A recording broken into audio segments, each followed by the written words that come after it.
Week days అంతా ఎంత హడావిడిగా ఉన్నా వీకెండ్లో మాత్రం ఒక మంచి బ్రేక్ఫాస్ట్ ఇంట్లోనే చేసుకోవాలనుకున్నప్పుడు దోస పిండి, ఇడ్లీ పిండికి ఏమి నానబెట్టకపోతే ఈ ఇన్స్టంట్ క్రిస్పీ దోశ ట్రై చేయండి. అది కూడా మురుమురాలతో. 2 కప్పుల మురుమురాళ్ళకి అరకప్పు పెరుగు వేసి ఒక 10 నిమిషాలు నాననివ్వాలి. ఇవి నానేలోపు ఒక కప్పు బొంబాయి రవ్వలో ఒక కప్పు వాటర్ వేసి ఒక 10 నిమిషాలు నానబెట్టుకోవాలి. ఇవి నానేలోపు ఒక సైడ్ చట్నీ కూడా చేసేసుకోవచ్చు.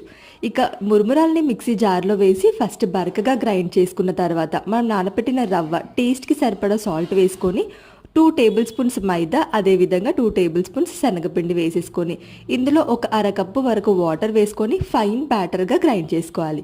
ఇంకా నెక్స్ట్ ఇందులోనే చిటికెడు బేకింగ్ సోడా వేయడం వల్ల దోశ క్రిస్పీగా వస్తుంది.